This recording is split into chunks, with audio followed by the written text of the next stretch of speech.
My name is Nicholas Manousis. I'm the Executive Director of the Horological Society of New York, and it's my pleasure to welcome you here to our November 2023 lecture. As usual, we'll get started with a few announcements. An education update. We have our New York evening classes throughout November happening here on the 5th floor of the General Society building.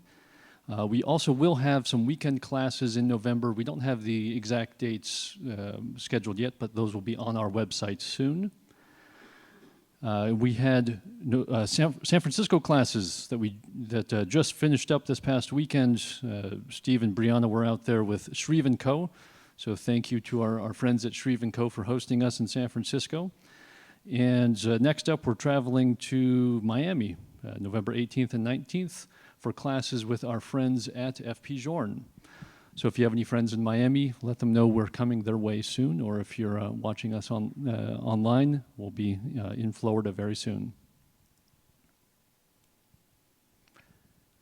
All right, so it's the holiday season, or just about. We're coming up to the holiday season, and every year we like to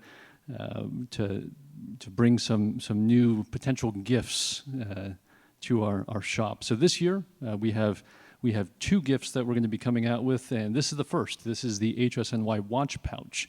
It was a collaborative effort between the Armory, Jean Rousseau, and HSNY, and they're very nice watch pouches in a very fine leather and 4 different color combinations. So you can check those out on our website with the address listed right there, or upstairs in our library we have them on display as well.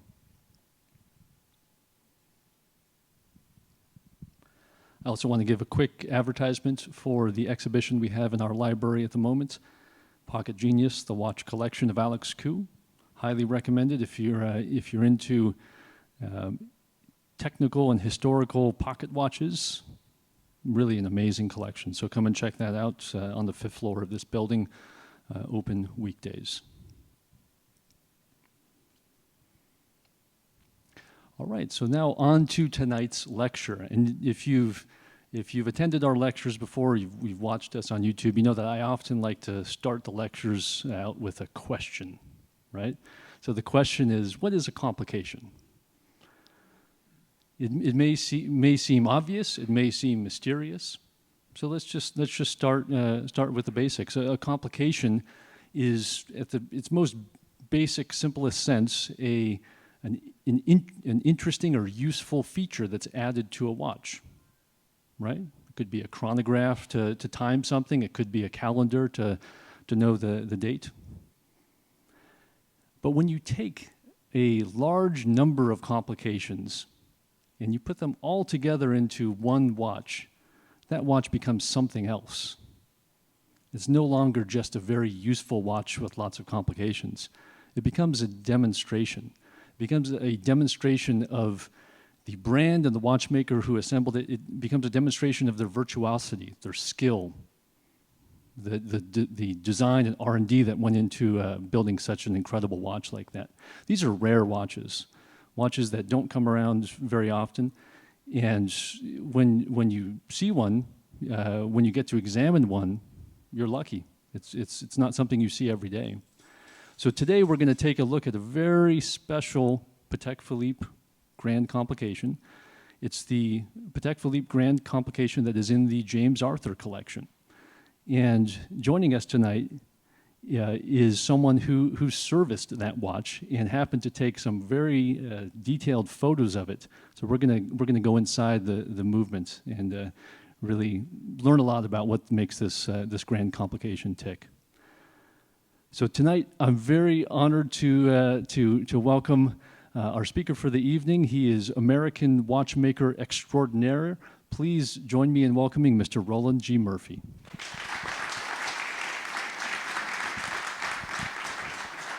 Thank you, Nick. I appreciate that introduction. I also want to thank everyone that came out this evening to see this. I think you'll enjoy the images. Just to give you a little background, on myself, I've been a watchmaker now for, I was counting it up the other day, it's over 40 years now, which is longer than I probably realized. I don't feel that old, but I've been doing it a long time. And Repair and restoration of watches has always been at the heart of what I enjoy doing. I'm the founder also of RGM Watch Company, which is started 31 years ago. But I was a watchmaker before that, and I went to school at Bowman Technical School in Lancaster. After that, I went to to WOSTEP, which is a Watchmakers of Switzerland educational training program in Neuchâtel in the mid-'80s. And then I worked for Hamilton Watch Company when it was still doing the development here in Pennsylvania for 5 years as the technical manager in product development. So that's a little my background, and then I started my own watch company. This watch, which we're going to look at this evening, the NAWCC got this watch. So we're going to get a little history into this. Let me see if I can figure this clicker out here. Let's see. So here we go. So here we go. Let's go into this watch. It's a beautiful piece. It's, as we talked about, it's a grand complication. It was added to the collection. So these are some of the highlights that we're going to cover. Repair and restoration photos and some additional details. For a watch to be considered a grand complication, traditionally it had to at least have a minute repeater, a perpetual calendar, and a split-second chronograph. So traditionally that would be a watch that would be considered a grand complication. Of course, it could have other complications. James Arthur was an interesting individual. He loved anything that had to do with timekeeping, watches, clocks, related items. There's a little history of him. You can see as a boy he was fascinated by timepieces. When he emigrated to New York, the city that we're in the 1871, he started his own company, and they made models for inventors, mainly patent models, things like that. For more than 40 years, it says there, he collected all sorts of things that had to do with horology. And then his collection was presented to the New York University in 1925, and with an endowment to preserve that and add to that collection. So the watch movement, I got some information, off the watch itself, obviously, but also I contacted Patek, Philippe, to get some details. They were kind enough to give me a few details. The movement was finished in 1942, but the watch was not completed until 1947.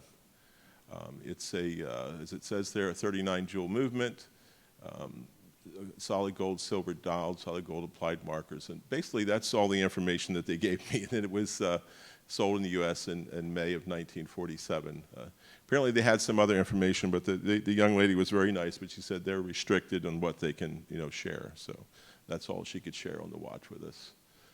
So it becomes part of the collection at NYU, and it was donated by this Mr. Sampson R. Field.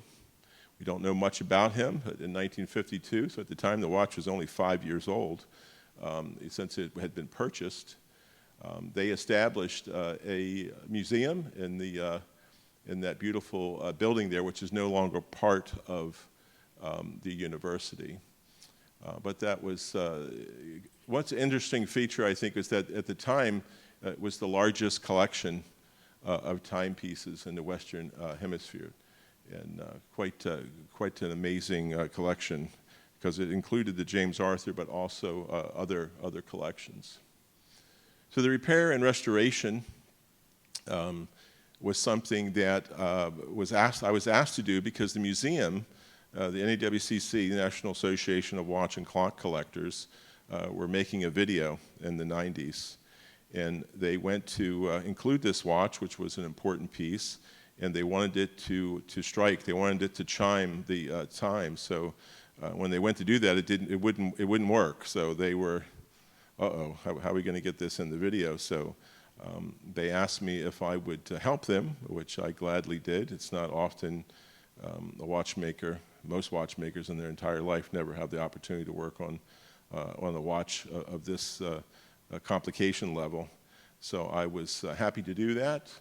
And I did it fairly quickly over 3 nights, but I was younger back then, so I could work during the day and come home and work all night almost. So, but I truly enjoyed it, and fortunately, I had taken photographs.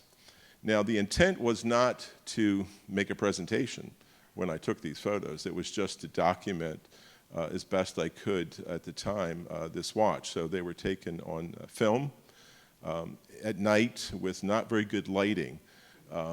So not all of the photos came out. There were some blurry ones we couldn't use and some others. So we have a collection of the best ones that and modern software helped us to save them, fortunately. And there's a lot of good photos here, so we'll be able to kind of see into it. But it's not like any chronological order, but I thought earlier this year it would be a good subject for a presentation like this. So we got them out, scanned them, improved them, saw what we had. I think we had 30-some good photos that we could share. And this is the presentation, the fruit of that labor. So let's move on here. So the perpetual calendar, so you remove the dial and hands. This is what you see. It's a beautiful perpetual. And it's in a perpetual calendar like this is a module, so you can just remove it right off of the movement. And generally, when I would work on a watch like this, I would remove the perpetual and just put it aside. I don't do anything with it. I just put it right aside, go into the watch itself, and then at the end, I would service the perpetual and then put it back onto the watch. So here's a closer up image. Let me see if I can get the pointer working here. So if you look here, this is our month cam. Underneath it is the month star. And you'll see this little perpetual, this rectangle here. Well, that's what's going to help us to be able to have this be a perpetual, because you need that for the leap year. Because this dial shows 12 months, not 24. I mean, not 48. If it was 48 months, you'd have one big cam, and you would have no need for that, because to get February 29th, we need to have a different step there. So if you look around here on this rectangle, you'll notice that 3 sides are equal distance when it turns, but the 4th side is quite different, and that's going to make a shallow step of the great lever here. So this perpetual lever, or great lever, then would not go as deep when it's on February 29th.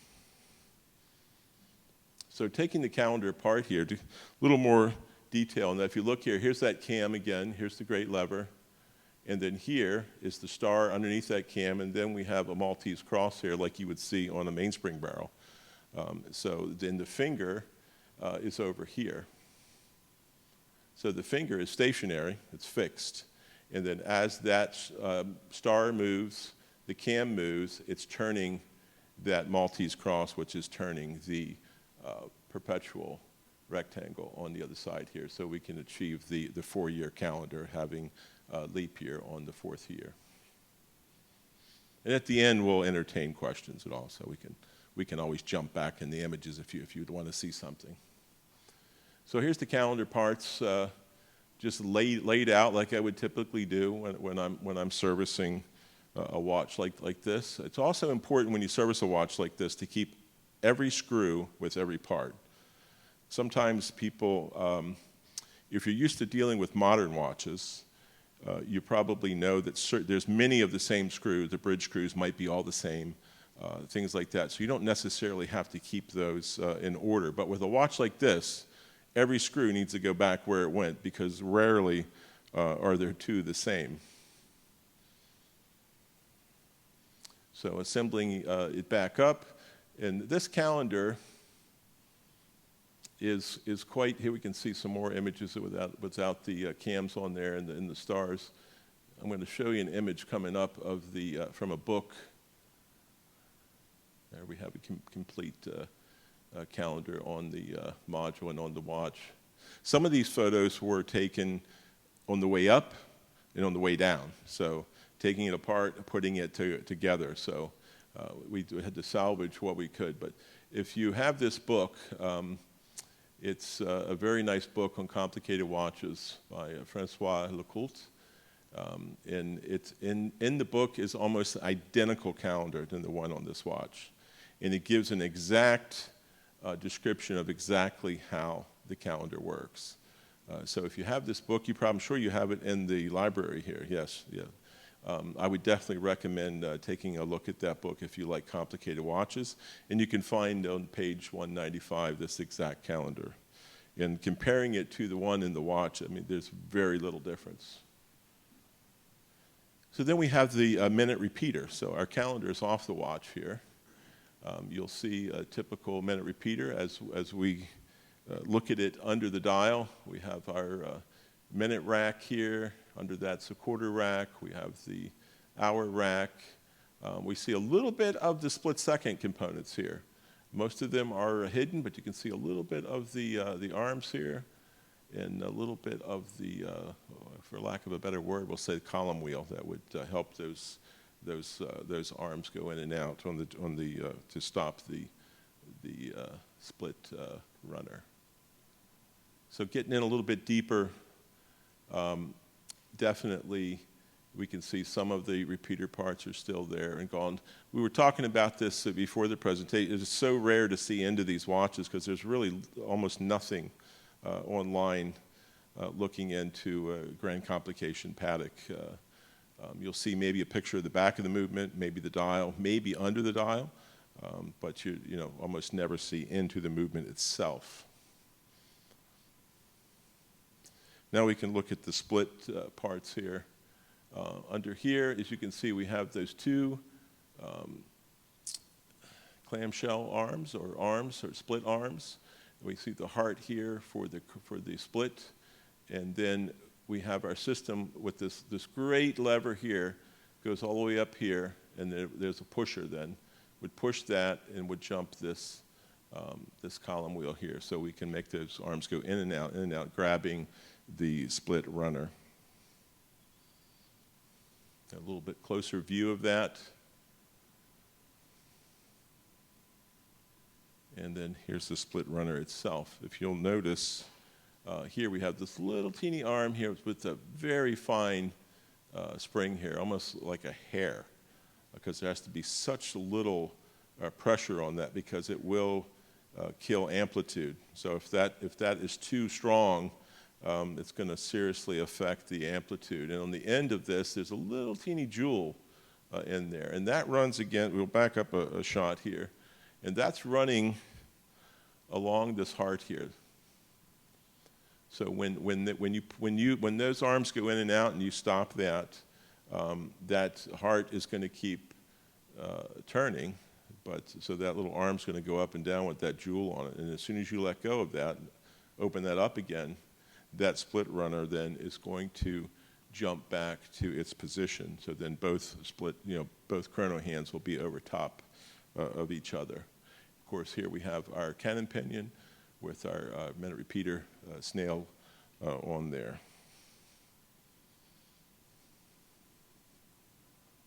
A few other images under the dial, a few more parts taken down,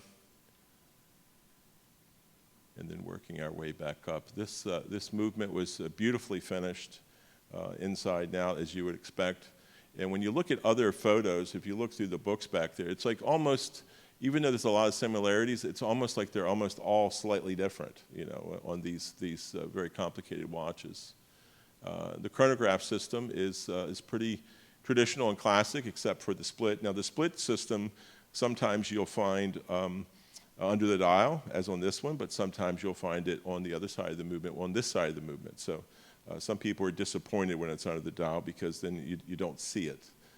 It's a lot more interesting, let's say, visually, if you have a watch where it's on this side of the watch. But often on the really complicated watches, under the dial sometimes is a little more convenient to pack a lot of things into one watch.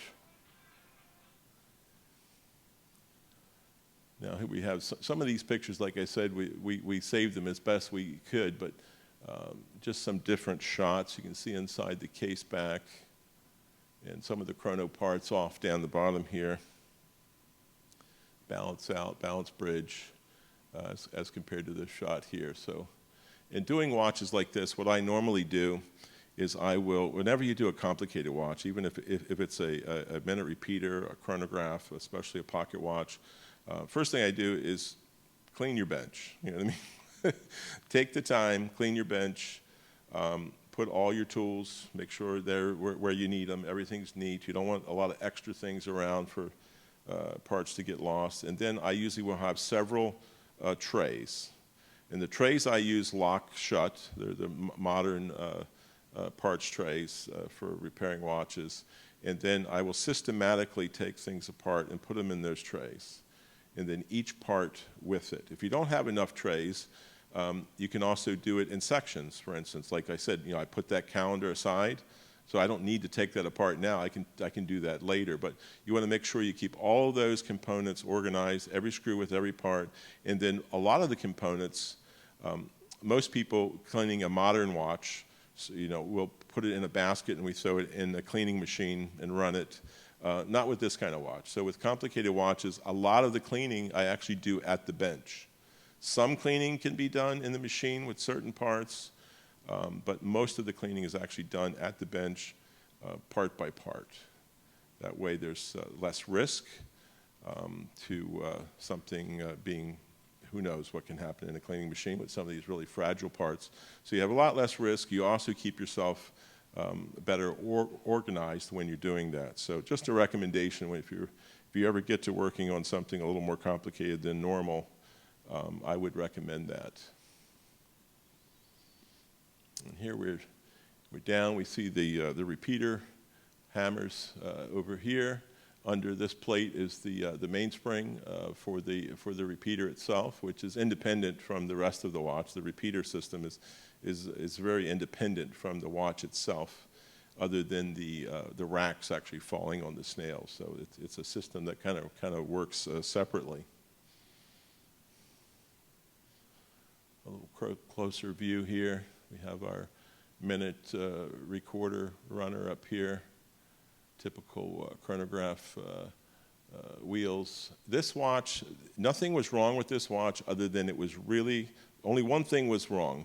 Everything else was just dirt, dried grease, dried oil, and that's why it wasn't working. The only thing that was wrong with the watch, and I believe it had taken some kind of a shock, one of the balance hole jewels was severely cracked and damaged and had to be changed. But that was the only actual repair that had to be done. The rest was really just a lot of cleaning, carefully cleaning parts, and then, of course, proper assembly and lubrication.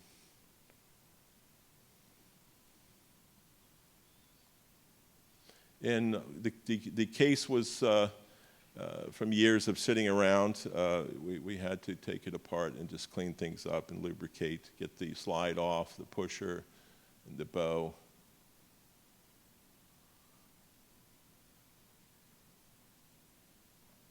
And there we have the complete watch. You can see this watch. It's in the gallery in the NAWCC Museum in Columbia, and it is on display there. So you can come down there and actually see it. It's in the wall case, so you have to look for it. But it's a beautiful piece. So a little more history I thought we'd talk about here. The NYU closed the museum, and they had then donated, or didn't donate, they loaned the pieces to the Smithsonian. And they were with the Smithsonian all the way up from the 60s into the early 1980s. And then at some point then they decided, well, we need to really do something permanent with this collection. So it was divided between 3 museums, the Smithsonian, the Time Museum, and the NAWCC Museum. The pieces that went to the NAWCC Museum didn't get there until 1985. And I was a member even before that, and I remember when those pieces came, because I would do some other volunteer work there, and I remember how exciting it was. They were really excited to get, it was a large collection of things related to watches, clocks, other items, books, all sorts of things, which are still there. So, and this was, I think, the grand piece of the pieces that they had received. I don't really know what the time machine the Time Museum received the Smithsonian, but there is a list online. NYU has a list online of all of the watches and other items that were in the collection before it was broken up. So if somebody was curious, they could actually find that information. And that's how it looks here today. So you go to the museum, that's how you're going to see the watch. So it was an honor and a pleasure to work on this watch. Like I said, a rare opportunity. I was glad to get it back in good working order for them, and they were able to complete that video and make the watch strike. It strikes to this day. I think they had it on Instagram some months back. They had it striking on there. So it was definitely nice to see everything's still working at the moment. So, but it's a museum piece, so it's not like they are going to need to use it really. So it's really just it's a piece to protect for everyone to enjoy and see. Thank you, Roland. That Yeah. was very, very interesting. Now we can open it up to Q&A. If anyone has a question, please raise your hand, and I'll bring the microphone to you, and I'll come out here to the audience. Got a couple questions. Here, we'll start over here. Thank you. That was awesome. I'm curious, was there anything particular about replacing the jewel?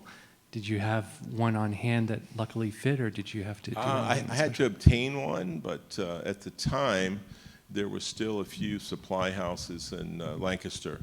So I could, in person the next day, I was able to go find one the right size. So nowadays, I would probably, if I didn't have it, I have a lot of jewels, but it doesn't matter how many you have, there's always the one you don't have is the one you need. So you still have to order them if you can find them. So, but back then, it was had a few more options. But now we have a lot of online options, but we just have to wait a bit. So. Hi, thank you so much. What was the most challenging and rewarding aspect of working on this piece for you personally? The most challenging, I think, was just keeping everything organized with a watch like this. I had done a number of minute repeaters up to this point. I had done perpetual calendars, but I had never done everything in one watch. So I think it was just in my head, reminding myself to keep everything organized, be very careful, everything clean, even around your bench, keep everything clean. So if there was something that was to fall, you could find it fairly easy. So just taking those precautions that I might not, take with a common Waltham watch, let's say, that not that that's not a good watch, it's just it wouldn't be as risky. So, but with a watch like this, you kind of take the extra step. I think the most rewarding was just really being able, the most rewarding was that last shot when it was done and everything's working.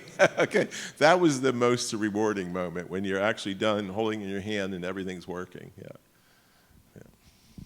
Roland, I've got a question for Yeah. you. You mentioned that you were cleaning the parts by hand, Yeah. manually. What's your technique for manually cleaning individual parts? Well, it depends on the part. I mean, first we'll start with, usually I will have some hexane at my bench, which you want to use that carefully.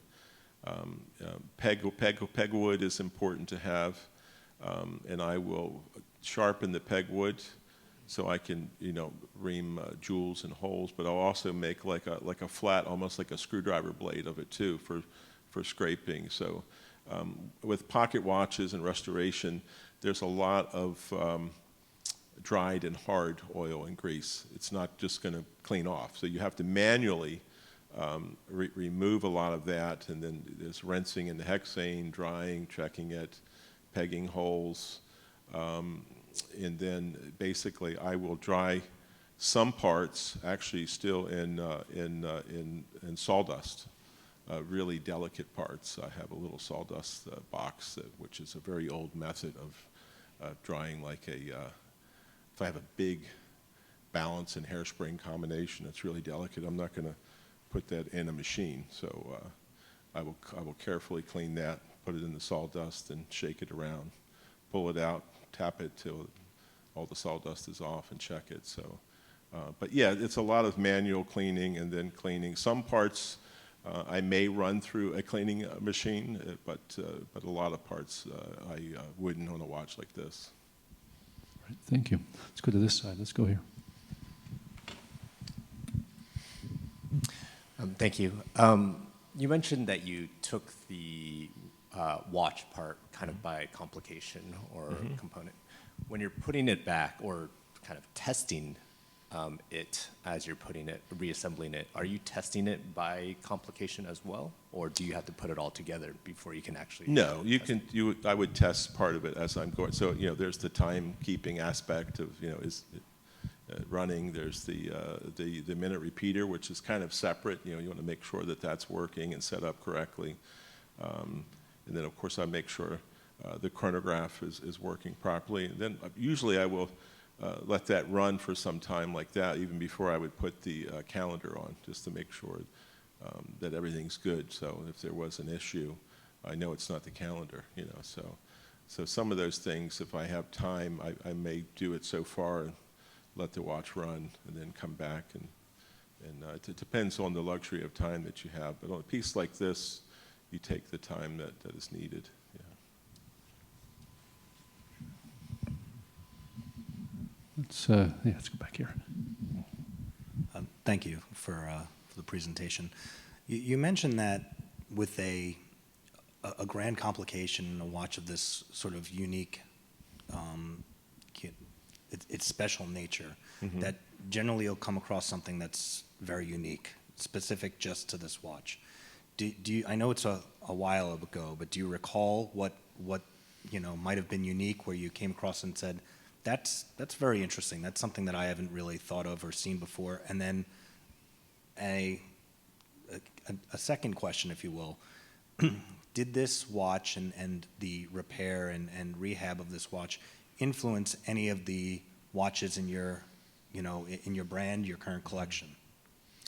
Well, first part, I was saying they're all a little different. Doesn't mean they're necessarily unique, but maybe the spring was here and another one that's over here. It seems that there's always little differences on these really complicated watches. I didn't really run across anything that was like totally new. Split-second chronograph is there, the minute repeater's there, perpetual calendar. So they're all things I had seen and worked on, separately, or maybe a couple of them together, but not all of them. But nothing new. As far as influence, I always liked minute repeater watches. So I just always thought they were just something very special. So we did have, back in the late 90s, we had a minute repeater wristwatch that we did with a perpetual calendar. I think it was about 10 watches, mainly in rose gold, and there was at least 2 done in platinum, I think. So. All right. Are there other questions back here? Thank you. This was a great presentation. I think pretty easy question, at least from just a thinking standpoint. Just to get the scope of this assignment, how many pieces or parts are actually in this? I wish I knew that. Okay. There's hundreds of parts in this watch. I didn't count them, and it's been so long ago. It's difficult to say. There's definitely hundreds of parts in this watch, and that's why, like I said before, being careful. And it's funny because, like, even with a lot of these old watches, it just seems like, with some of them even older than this, it seems like they're like making the screw at the time they want to put the part on, because like everyone is different. It's like when they don't need to be different, but most of the time they are very different. So you want to be very careful with that. Also, the length of screws, that's another reason to keep them very separate, because sometimes 2 screws can look almost the same, but one could be slightly longer, and you put it in the wrong spot, it's interfering with something, and then you may have difficulty finding out what the problem is, and it usually happens to every watchmaker at some point in his life. All right. We've got a couple more questions up here in the front. Let's go to Melody. Thanks, Roland. on this slide, actually, 13, you mentioned about the Maltese cross, Yep. and that is something I've not heard before with a pocket watch, and I was wondering, is that specific to that watch, or is it something that's Well, common? typically it's found on the mainspring barrel, so that you're using an optimal part of the mainspring. So it would only wind up so far and only wind down so far.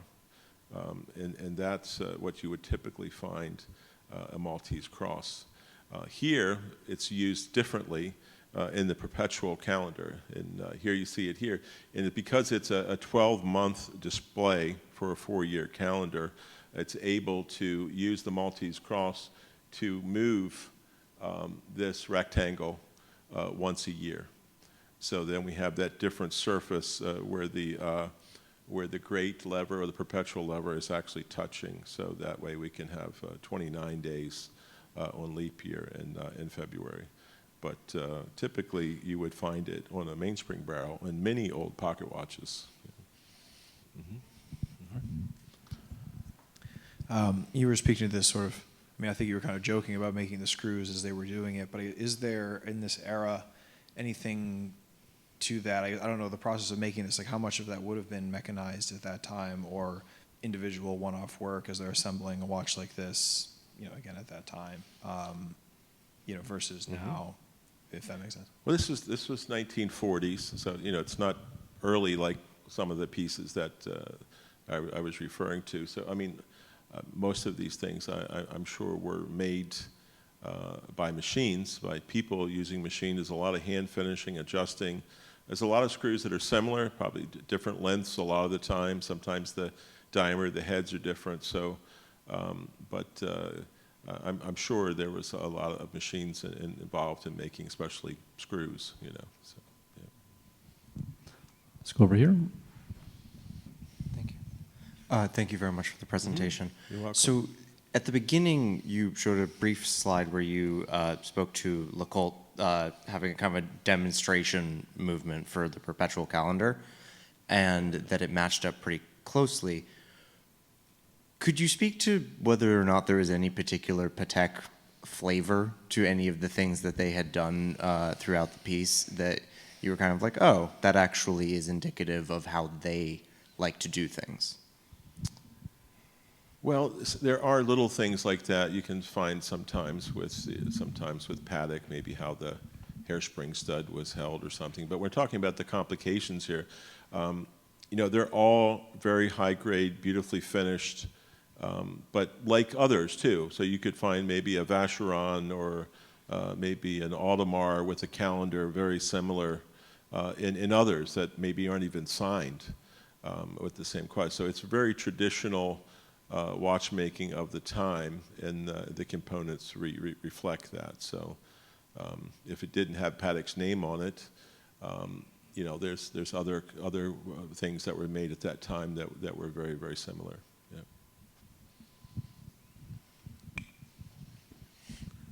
Thank you for your presentation. Oh, thank you you. mentioned that when you got the watch, you called Patek in search or to find out some history, and they were able to give you just a little.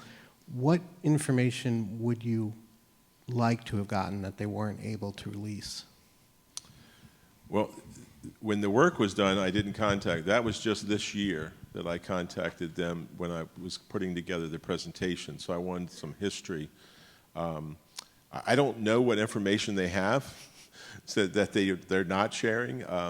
I did ask if they had any photographs, because sometimes I have seen very early photos of some of their complicated watches that in some of the books, you'll notice some of the books on Patek have some early photos. So I was hoping there would be some photographs maybe when the movement was completed. But they did look, and they didn't have any photographs on this watch. All they had was the basic records.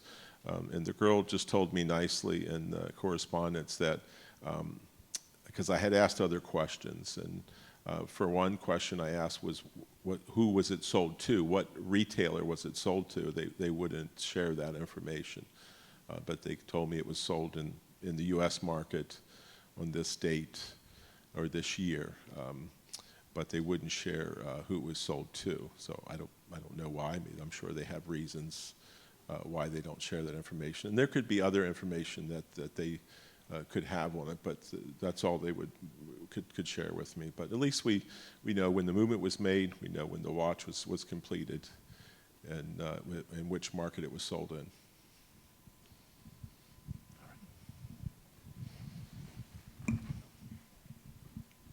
Thank you. You mentioned the perpetual calendar was a module. Do you know if that same module was used in regular perpetual calendars from Patek at the time, or was it specific to the Grand Complications? I wouldn't know, actually, for sure. I would imagine it could have been used in other watches that didn't have all the complications that this watch does. But that doesn't mean that they could have made a different plate and just used the components, maybe not exactly. One thing that's a little unusual with this, which I'll show you, which I didn't mention, is the, let me find the image. The moon phase is actually not held on the module. Normally it is on a lot of watches, a lot of perpetuals. It's actually, do you see right here is where it is. And if we take off, when the module, when it's off, let's find it. Here it is here. So this is where the moon is held here, the moon phase. And so that particular component is actually, there's a cutout in the module where it shows through. So there's that part again. So this is actually not on the module, it's underneath. Of course, the components that work it, the jumper and all, is actually on the module. So that had to be done very precisely. But most perpetual calendars, it'll actually be on the module, the actual where the moon phase is held. So that's a little different. I hadn't seen that before I'd worked on this watch.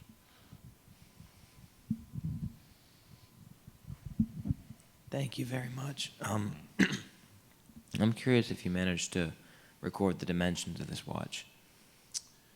I did not. I believe it's probably somewhere in the neighborhood, the movement's probably somewhere in the neighborhood of maybe 19 lines, somewhere in there, 20 line movement. So I'm not, and I did not measure the case, so I don't know the diameter of the case. But that's probably something we could find out from the NAWCC, since they have the watch. Let's do maybe 2 or 3 more questions. Roland, just briefly, could you explain what a line is? Well, that's the measure. Like with American watches, we go by size.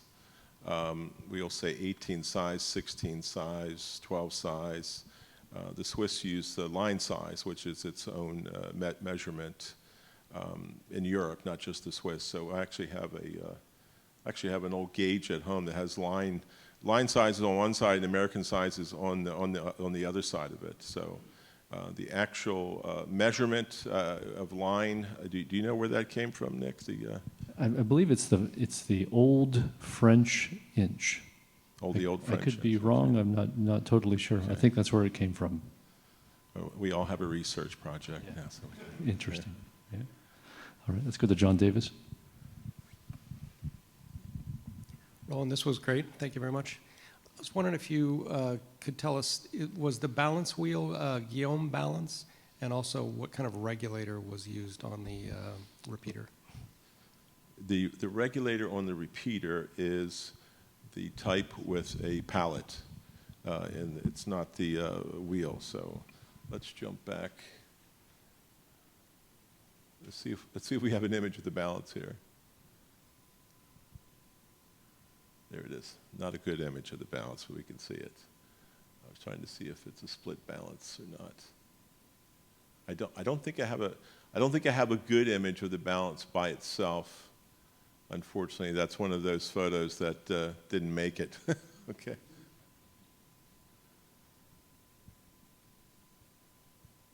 Yeah, I don't have a good enough view of it there. So this was done probably. The watch work was done, I'm thinking, around 1995 or so. So it's been a very, very long time, and I haven't seen the movement since. So I've seen the front of the watch at the museum, but not the back. Actually, the hammers, when they had it striking in the Instagram post, I noticed one of the hammers is like a little too close to the gong now. So the goal is for me to go over there sometime in the next 6 months, and we'll do a slight adjustment on the hammer for them. But I'll make sure I get a close-up of that balance picture. So. Thank you. I know you mentioned a little bit of the visuals when it comes to the split seconds. Do you find with these complicated pieces that the architecture of the movement is based mostly on function, or does the aesthetics come into play? I mean, I think with Patek, I think aesthetics always came into play. I think that was part of the goal, is also to have a beautiful movement. If you look at the shapes of the parts, they don't have to be, just looking at that image there, I mean, look at the chronograph levers, and they don't need to be that beautiful and shaped and curved. And so certainly decoration and the design of parts, I think, was definitely the thought to make them aesthetically pleasing. Yeah. Roland, I'll pose the last question Okay. for tonight. What's your opinion of pocket watches today? Will they come back into style in the future? What do you think? As far as wearing and using pocket watches, I don't know. I love pocket watches. I have a lot of pocket watches. I don't always wear pocket watches. I think there's always going to be people that appreciate them and want to preserve them and want to collect them.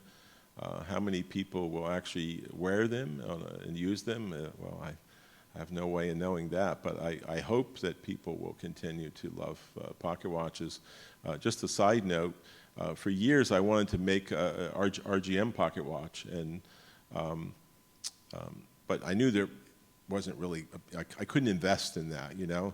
But people once in a while would say, because we do custom watches, they'd say, well, can you do a pocket watch? And it was, oh, sure, we can do a pocket watch, but nobody ever ordered one. And then one day, about 5 or 6 years ago, somebody actually ordered a pocket watch, and we made a custom pocket watch. And then within a 1.5-year span, we made 3 different custom pocket watches for 3 different people.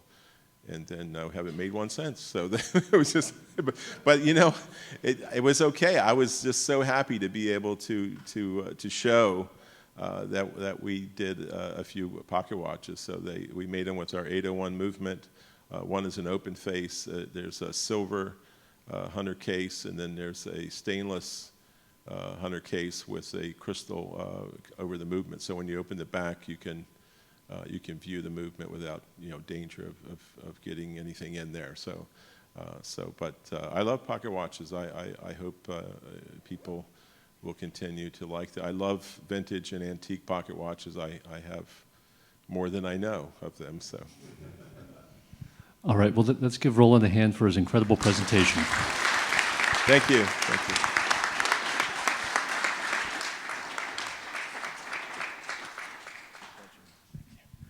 All right, thank you everyone for coming out tonight. We'll see you next month. If you have any questions for Roland, I'm thinking he'll stick around for a bit. Thank you all. Have a good night.